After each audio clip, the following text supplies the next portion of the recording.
Yeah, and it also complicates 5RAT's next two picks because whatever you pick has to be able to flex in the lane. And do they? That is not a Okay, flex. they just straight up pick up Storm Spirit. Okay. And I think Nature's Prophet into Batrider can go either way, because of course, Batrider is going to be picked apart by trees the entire laning phase. Nature's Prophet has a lot more health to give. He's just going to hit you, basically. And Batrider is a hero with very slow creep clear. Eventually, if he gets the stacks, he can clear things out. But really, he's just going to get right clicked in that lane. But I was thinking more so they were going to look for a Slark or something. But instead, they Mm-hmm. just send it, and we'll see if that's the right choice. Of course, Ember banned out in that first phase, so not like they could lean back on that hero. But if they want to, let's say, like we just spoke about, put Sacred on the Kunkka, put the Batrider mid, I mean, tread lightly, Mr. Red 2, because that's where there are some pretty darn easy punishments depending on how Beast Coast want to lane these things. Mm-hmm. It's kind of interesting. We saw just yesterday, 5RAT against the Bat Rider ended up with that sort of last pick Queen of Pain that worked so well for them, but if you do that here and you end up against the Kunkka mid instead, then you just feel kind of not terrible, I suppose, right? But it would not have been the sort of counter pick, the gotcha moment that they thought it would be. So Storm comes into play instead, and now the question, if you're Beast Coast, which they've kind of already answered with the ban on the Beastmaster ET, but do you think they could swing Nature's Prophet into Speed's hands and go for another DNM hero here, or should they carry on with just another offlane ban? I think continuing to force speed onto more like the Nature's Prophet is probably the better bet. I think Mm, safe lane Nature's is just simply better. I think that's where a Primal Beast ban for Beast Coast would probably be warranted, just because, well, some of they run a lot.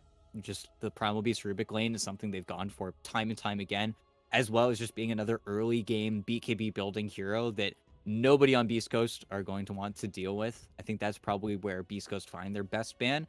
But it also forces Speed to say, okay, every single offlaner is banned out.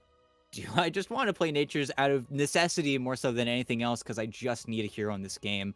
Because that's kind of the problem right now. Beast Coast banned out another offlaner. Then Speed's really going to be forced to that edge of the hero pool.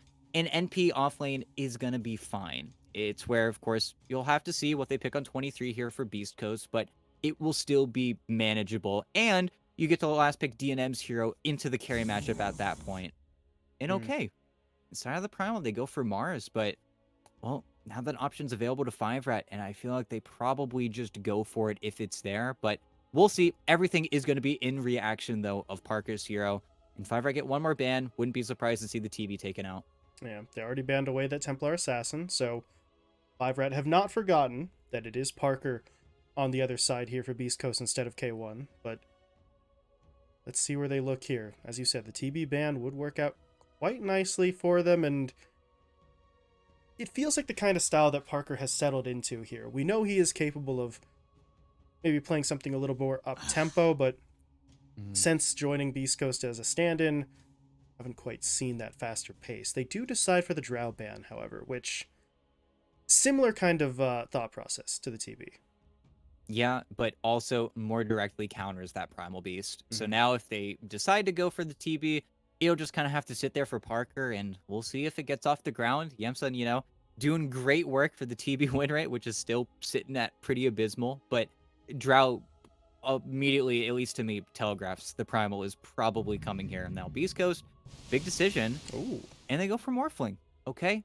Still, I think can pick the Primal into that hero, but is certainly a lot more survivable and has a lot more counterplay. Of course, Morphling can then become that hero, can really only become whatever hero speed is. A lot of the 5RAT choices are kind of hard to use as Morphling, but yeah. is just a classic Parker hero, does a lot of damage, lanes well, is laning with the Treant, so is even more stable, and they go for Hmm. Tide. Okay, they double down on their team fight, get a little bit less of that instantaneous damage, but is very unkillable when it comes to the Batrider. And I think that's probably where Speed is looking to just anchor down one lane, make it really hard for Sacred to play. And yeah, it will be Sacred Batrider. So they keep that balance in the lanes, but very interesting. I could have sworn that that's what they were going for, but it's got to be something with the Morphling matchup that Speed just doesn't like specifically. And sure, lackluster hero, but gonna play it all the same and still probably gonna look good, as well as just being kind of unkillable until Parker has enough damage. Yeah, the lane will at least be stabilized, and I can see the thought process of if the morph does morph into the primal beast, then you have waveform, you have a second waveform effectively in the onslaught. You can trample on top of people while you're strength morphing too, so you can't stop the damage and you can't kill the morphling fast enough. So, it makes a little bit of sense from the cautionary standpoint. However, you are now putting a speed on basically the exact opposite type of style, whereas the primal beast would have pushed the tempo, tried to get aggressive, continuously looked for pickoffs. Now you've got an offlaner who is exceptionally dependent on that one singular spell with a really long cooldown. Yeah, and we'll have to see because now the gang squad has moved away from Speed. Speed is an anchor. He will sit in the lane. He will do his job. He'll get his farm. He'll play his hero. But when it comes to that gang squad, is just the supports in red too. And we know what happens when Storm Spirit falls behind. We know what happens with Storm Spirit in general. You run out of gas. You have a finite amount of mana. The ways to replenish it just aren't there in Dota anymore, where map control is going to be everything, getting as many real runes in a Red 2's bottle as possible, seeing how many arcanes you can get, and then hoping for the best at that point. But that's where Speed getting eliminated from that squad, well, we'll have to see if it's a gamble that pays off. It's where the rest of the lineup is going to have to cover up for everybody else, and certainly makes their Deathman, their 5-ball, a little bit better, but it's going to be kind of hard, and we'll see if it ends up paying off for them. For Beast Coast, they don't care. They are just farming. They're willing to take this as late as they want. They've got a Morphling. They will G-late. Oh, yeah. They are very much willing to let Parker have as much time as he needs here. So, well, let's see how this one plays out. Pleasantries exchange, some, good lucks, have funs, etc. And we are underway here as Moose with the early boots, trying to get out here first. A little bit too early to actually check for a ward there, but just try to get a little bit of vision down. And 5RAT, okay, gonna drop a ward on their own side of the river. They did get a ward up on the eye spot here in their jungle as well, so they know that Schofield has made this rotation, and I believe if they don't know he put the ward down, they're pinging it out like they suspect it. So, yeah, this was not as sneaky as the Tusk thought it was. Yeah, and there you go. I think very wise. Schofield pretty much always goes for this ward in their games as well, so it could be a little bit of preparation from 5RAT, but they also just caught him dead to rights. Hand in the cookie jar, what have you. It's a pretty easy punish, even though looks like there will be a little bit of a scuffle here on the runes, and AB1 has the ward, so knows that he's going to go into a pretty sketchy trade, so he bows out. Same on the other side, but looks like it is just going to be that 2-2 split, even though a little bit of damage traded. Just a little bit of early scuffling, nothing too serious. Stinger, as of right now, not even really popping a tango. Although he did buy a second set, so Stinger may be preparing for a little bit of harassment here, and yeah, that's fair enough. Tide and Rubik are gonna poke at you at least a little bit. Yeah, even though, and we'll see. Car just gets the lead C and then, plays Treant Protector. The third Treant of the evening. See if it actually wins, even though he's been kind of struggling, but he will just do what Treant does best. Without boots, it does have to be a little bit cautious, especially if he gets caught on the level 2 timing for speed, where suddenly does damage with Gush. But I also wouldn't be surprised if he gets a bunch of points in Kraken Shell early on, just so that way it frees up Moose to rotate on the rest of the map. Because if you leave the Tidehunter alone, then you can't get business done with that Rubik. Yeah. The sort of holy grail in the offlane. An offlaner who does not need a babysitter, and a position 4 hero who actually can just straight up make plays happen. Not by himself, but just because of his presence. So we'll see if that's how this plays out for them. Meanwhile, on the other side, well, yeah, aggression early on here out of Schofield, pushing his way forward onto AB1's courier. Able to take it out, snowballs himself away, and I don't know if Sacred's going to be able to be in the same position here. The Bat Rider can certainly find farm, but it feels like the Tusk may have to sit here with him for a little bit longer compared to that Rubik on the other side. Yeah, and DNM surely needs to be careful. Can't really afford too many stacks on him, but he is just always going to be able to fight for a lot of these denies. It's where Sigrid just doesn't have the base damage. The hero just doesn't work like that. You have to ramp up, and then you can last hit. But DNM does not care. He's just going to hit you. He's got a full wand as well already. He started the lane with it, so he's got a ton of regen to give. Mm-hmm. Yeah, just has to make sure that he doesn't get caught out with the stack count, and he should be fine. Although, well, if you're Sacred, maybe with the Tusk as your backup, you could afford to go in on a slightly lower stack count than usual. Right? You've got the shards, you've got the snowball to maybe take some of the burden off in terms of that damage, and depending on how Schofield builds, maybe even multiple points in the tag team. This is always kind of the thing with the position 4 Tusk. Every player kind of has a bit of a different vibe in terms of how they actually skill this hero in lane. Yeah, and we'll see how Schofield decides to actually play this lane. Because in the past few Beast Coast series, it has just been all of the XP, all of the lane farm, everything given to Sacred. And Sacred's been playing some greedy boys in the past, and Batrider is certainly right along there, but just means that this Tusk doesn't feel that great when he does eventually rotate out, especially his rotations to the mid lane. Because Schofield has just been starting boots and then just not sapping anything, and then just playing his own game. And sure, there's a lot that you can get done with Tusk, but with just Snowball, it's where he is going to need to find his XP somewhere. Just walks past DNM and AB1 there. Doesn't even bother trying to take a swipe at him. Just everybody going about their business. But, I mean, other than one hit just to pump up his own damage numbers, there wasn't really a whole lot to be done there. But that is kind of the strange thing about this lane. There's not a lot to be done, which the supports in this lane are a Clockwork and a Tusk, ET. That seems just strange to say, but neither one of them have really been able to play aggressively, at least against the cores. They're being very aggressive with their positioning against each other in the jungle, but no kill attempts. Although, DNM, yeah, this is going to get a little bit dicey. He is trapped up by the shards. Sacred comes in with the Firefly. Schofield is going to hold the snowball for as long as he can, but he will go in for it now. Will that be enough damage? DNM is burning down. There's those wand charges, but it's not going to be enough. Sacred gets first blood, and I don't believe AB1's going to be able to catch him here. Cutting his way through the trees, and Sacred's going to get out. AB1 tried anyway, but not going to be able to make that play happen. Yeah, just 2 points up in Sticky Napalm. They just went to level 3, and it's enough damage, even though keeping that play going, but DNM doesn't have Sprout, so he'd have to work for the blocks just a little bit harder, and he even gives up on that play a little bit faster than AB1. Just wants the last hits, wants to go right back onto farming, doesn't want to waste any time, but the creep wave's so far up, also has to be careful. This is where losing control of that small camp and Schofield body blocking every single pull, even though DNM is still ahead last hit-wise, you gotta be careful about that lane position. That's why those plays can happen, where he just gets to run down to his tower.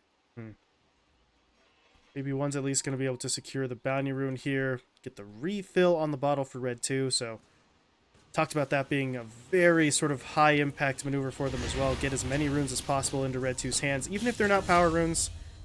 Gets the free refill, continues to farm, and AB1 finally gets a little bit of revenge there as Schofield just kind of stuck around a little too long. Yeah, and a lot of time actually out of the lane here for Red 2. Of course, kind of get his bottle refilled, so he's going to miss it on that XP, but Dark Mako did a really small but smart move by cutting the creep wave, which just killed an entire wave into the tower. Now, depending on how this next wave goes, he's going to hit his 6 just a little bit faster than Red 2, and it looks like Red 2 is very aware of that fact. He's being very cautious right now, and with the deny, okay, so close, but with this, I think both mid laners are going to very quietly get their level 6s, and yeah, Red 2's now on high alert. Just needs to be careful on this next wave, but as soon as he has Ball Lightning, he can dodge out the X combo.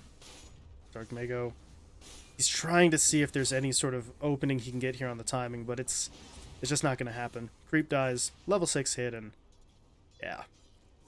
It was going to be a tough play no matter what, but without the level advantage, it's just not going to happen. So everybody just takes a step back, goes back to farming. Speaking of farming, Sacred pulling the creep wave away, getting some of those tree ants killed off as well, and DNM has to be very careful here. Look at the rotations. Stinger is making his way down here, but well, Saker just used all of his Firefly, so I don't really know how much damage they've got, but they're going to try and go for it. TPs are coming in. Red 2 is going to arrive, but his teammate's already dead. Now the Snowball is going to pull them away onto AB1. They actually don't make it all the way in, though. The Cogs push back, but it's not enough to save the Clockwork. AB1 still goes down. Schofield trying to just, trying to get a nifty play with the shards there, but ends up on the wrong side of his own play, and now Red 2 is going to zip in. Sacred is in some trouble. Telekinesis lifts him up, but Dark Mago is able to hit a big torrent. Red 2's the one to die instead. And do they really want to chase for Moose here? I mean, it would be an extra kill, but yeah, DNM has respawned. He's back in. Dark Mago is going to try and fight his way out of this, but he's not going to be able to survive, and well, with his last breath, he throws a torrent down that does allow them to find the kill, but somehow, ET, this fight's still going. Stinger, very deep in there. Schofield pulls his ass out with the Snowball, says, we are done here. It's time to back up. And they do make it away. Yeah, very peculiar actual team fight. And one that, at the end of the day, Beast Coast ended up the big victors, just with how the kills that eventually 5RAT were able to get were split up between 3 heroes, but you're pretty happy with that circumstance, and they keep this added pressure. Parker says, I'm done with mid. I want to trade my tower. I want to move into that triangle. So Dark Mago immediately TP's back bottom, and with Boat looking for another free play here in AB1.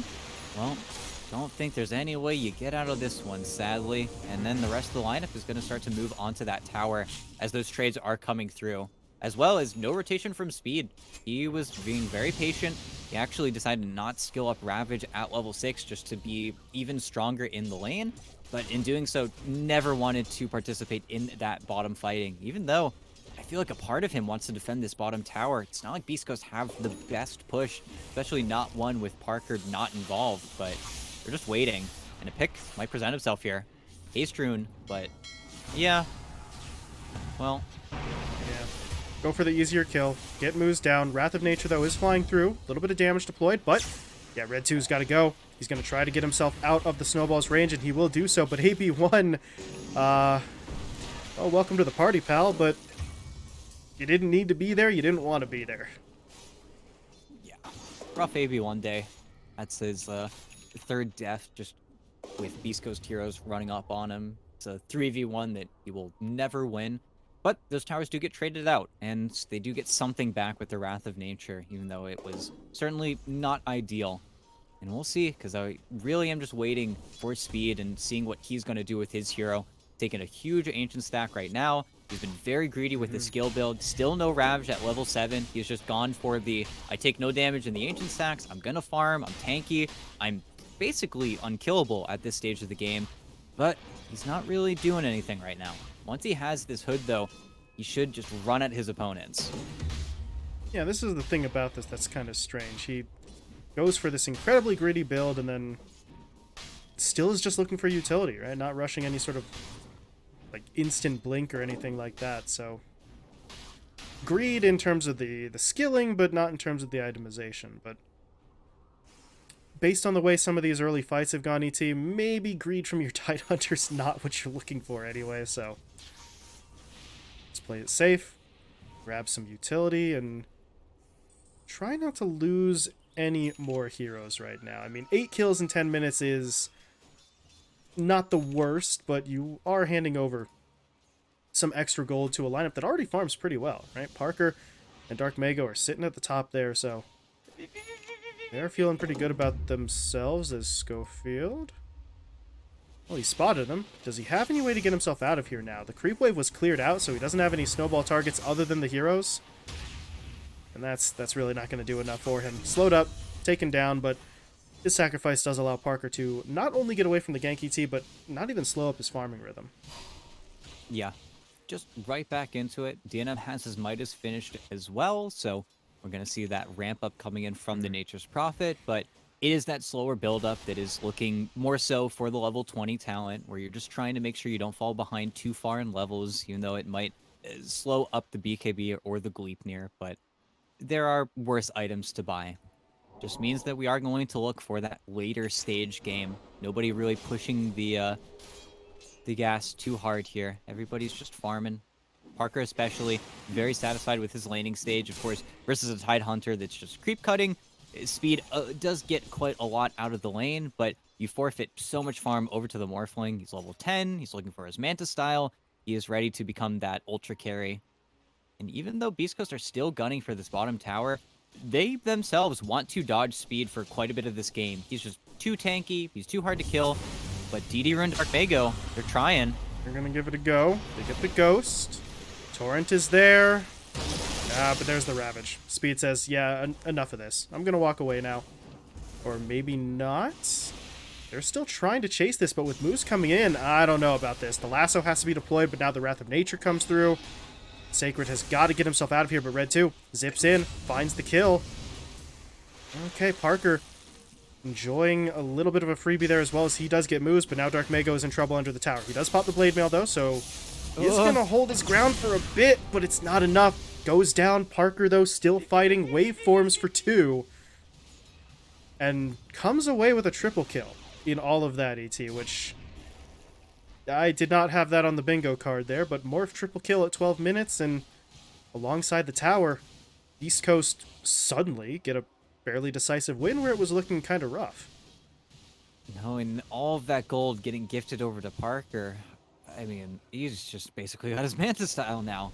This is very scary Morphling timings that you have just gifted over, but that DD rune really just sparking everything there. It's the only way they had enough damage for the Tide Hunter, a game that should be relatively safe for speed, but no immediate backup. Everything just felt a little bit too slow. No rotation from AB1 either. He had trapped himself on that top side of the map, and we didn't really get to see it, but there was a Sacred Death sandwiched into all of that. They were making plays elsewhere on the map during everything, but you do just leave with Parker being the big man on campus, the guy with a 13-minute Manta-style Falcon Blade on Morphling, who's level 12 and a half. This is very worrisome. Something that really, I don't know if the NM's going to have enough time to catch up, because you are very far behind now of this Morphling in a matchup that you lose. Nature's Prophet never wins this. Eventually, once you get that BKB, once you get the Scotty, they're expensive items, but you always think that you're going to be at least a little bit ahead with the Nature's Prophet, but just not there right now. Yeah, 2k behind the Morph and working towards the Maelstrom, which I feel like Maelstrom gets a slight pass just because it gives you flat damage and Chain Lightning is still useful in the fights, but it's still like 75% a farming item as opposed to trying to put any fights together with that. So your Prophet is not really battle ready at the moment. AB1, well, he got the regen rune away from Beast Coast. That's a little bit of a win for him, but it does cost him his life, and now Sacred gonna be very mean, gets over into this west side jungle, steals a camp, really just trying to prevent anyone from 5RAT from getting back in there and farming, and while that happens, it's another tower that gets picked up. Yeah, one that Speed couldn't fight for. That front line is just not feeling as sturdy as they need it to be. He's got a full pipe now, so they will survive through that magic damage, and Schofield looks like he's gonna fall, but Dark Mago is also a little bit in over his head here, but thinks he's safe with the bum rough. Running. Very strange, yeah. Schofield dies. Dark Mago was able to walk away, though, so yeah, as you said, in a little over his head, but Dark Mago was able to realize it pretty quickly and bails out of there, and it's just the loss of a support. Yeah, and the rest of the lineup just farms. Parker continues to accelerate forward. 5RAT, really at this point, are just looking for their best opportunity to force an early Roche. It's the only thing I can really see here for them. They get a pick off with speed, with that Ravage on that top side of the map.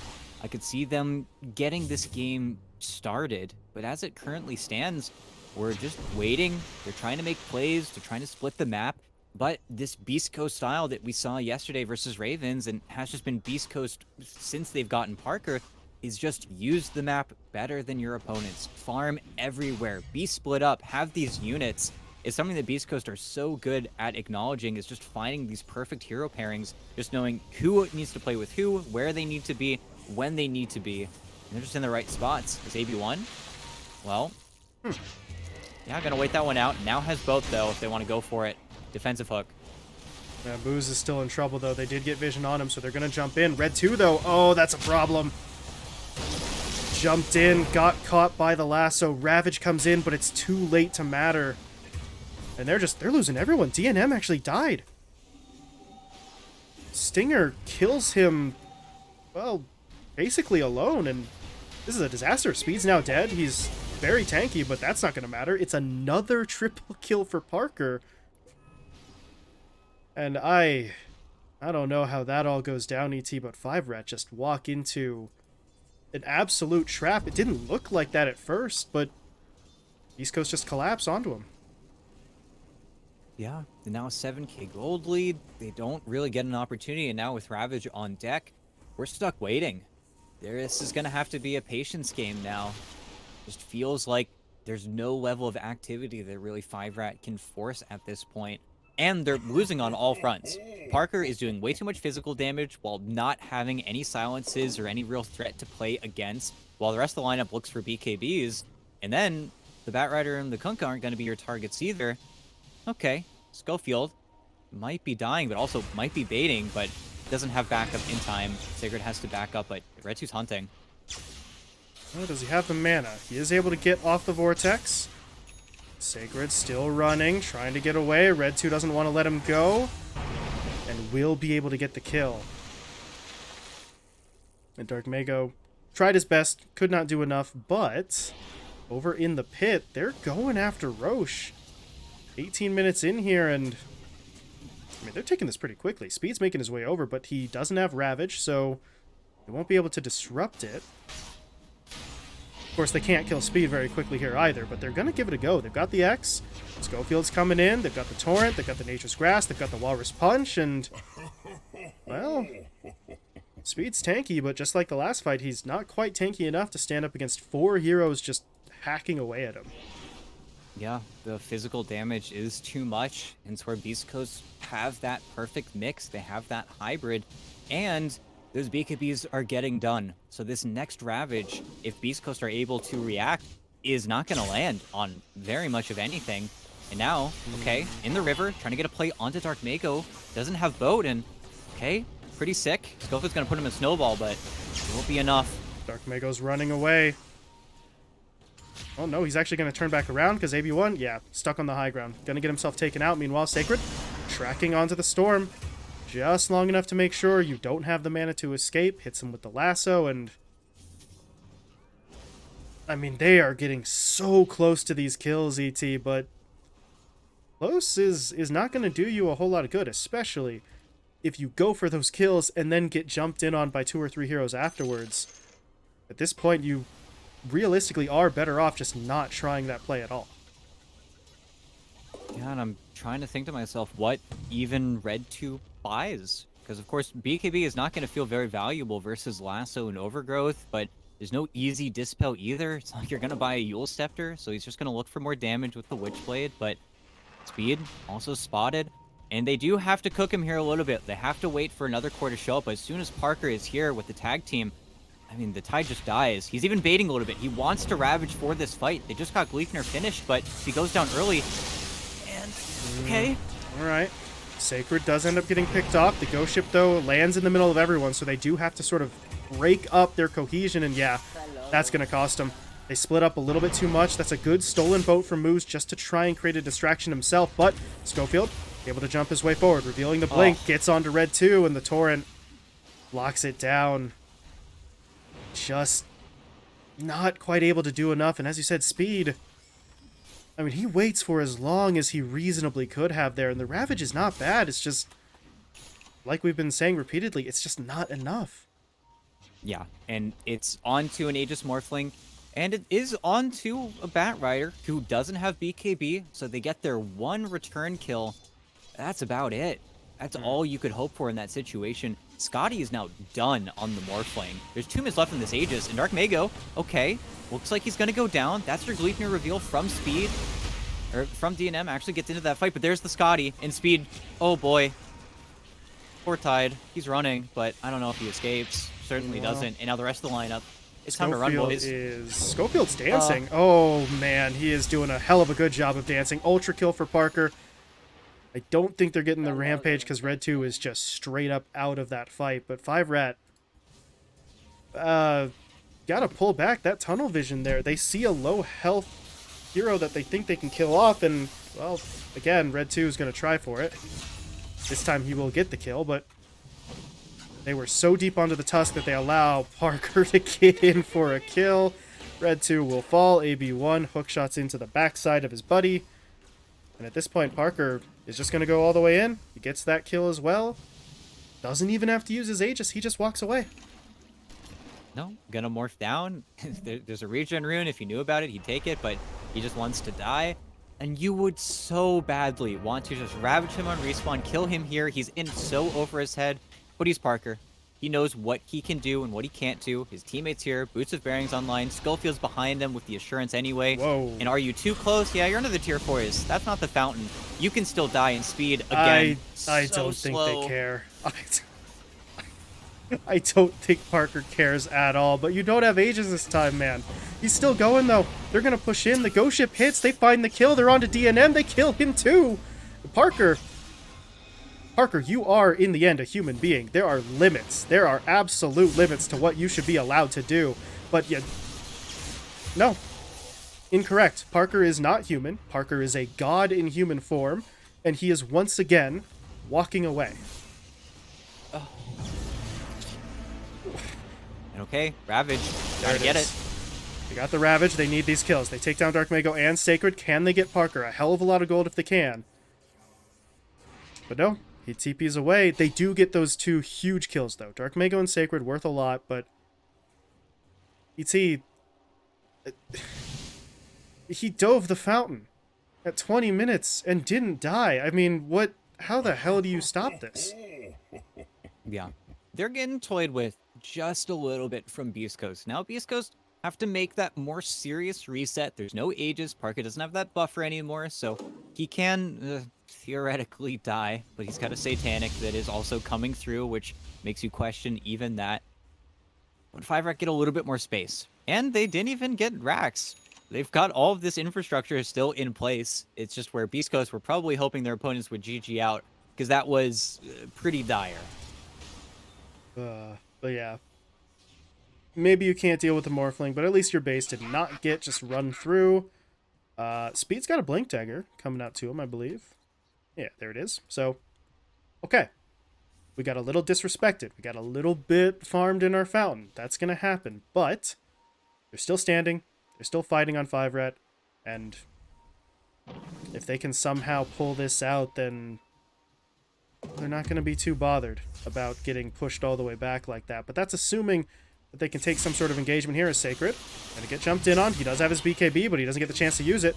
But now here comes Stinger into the fight. Overgrowth gonna get popped onto 5. Schofield's in here as well, looking for something. But the Gleipnir really kind of breaks up their initiation, and they're not getting a whole lot at this point. They're trying to track down AB1, and they do get him.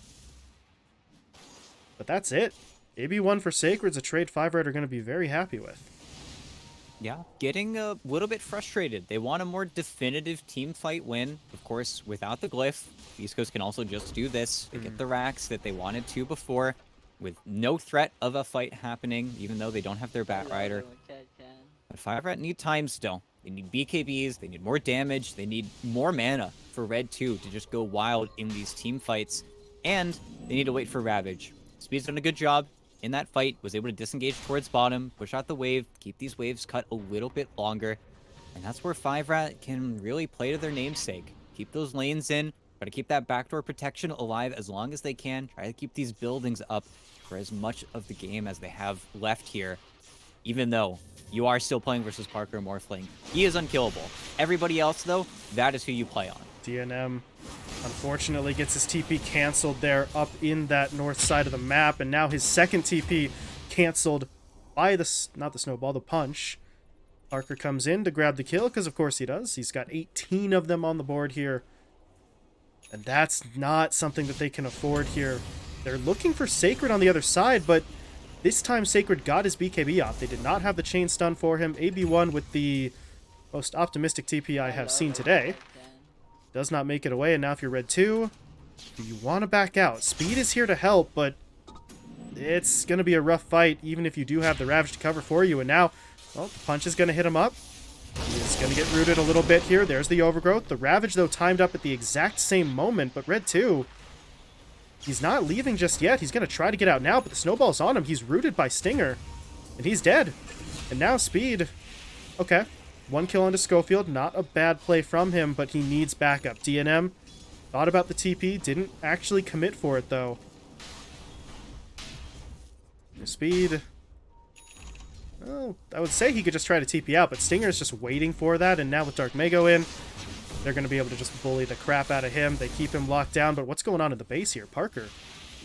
Well, Parker's pushed in all by himself. Still no Aegis up. Lost it a while back, but I mean, who cares? He is creating a distraction. His teammates finally do manage to kill off Speed, and I mean, Parker's a one-man wrecking ball at this point, ET. He's going for tier 4s. Yeah, he wants to be as close to 5RAT's Fountain as possible, so that way he can drop the Mantles of Intelligence to get an even take a bigger hit to their morale, but there's no easy way for him to push onto those tier 4s. Rubik would stop him. The Mantles won't get placed, but still something that Parker's looking for. It's become a calling card at this point, but not quite there yet. Doesn't want to get ahead of himself. He did dive the Fountain before, and while he didn't pay for it, they weren't able to get as much damage onto the objectives as they wanted. So this time, much more objective focused. Tier 3 tower going down. Red 2 did a good job trying to go for the zip play to clear out the creeps, but base is still under attack. Hook shot in, lands onto the Morphling. Can actually kill him off, though. He is dropping low. Parker, though, doesn't care. Waveforms himself forward. Does get pushed back by the cogs, but it doesn't matter. Able to get the kill. Red 2 dead. AB1 gone as well. Moves will fall. DNM inside of his own Sprout is gonna get picked off. And Stinger decides to throw the Overgrowth out there, but at this point it doesn't matter. The GG is called, and Beast Coast frankly dismantle their opponents here in Game 1. Yeah, just clean stuff. Just Parker Morphling. At the end of the day, I think, unfortunately for 5RAT, drafted themselves into a little bit of a corner here. And I swear they're looking for that Primal Beast last pick, but they just decide to take a turn at the last second there. And I don't think they're under very much time pressure either. They just thought it was the best for the game.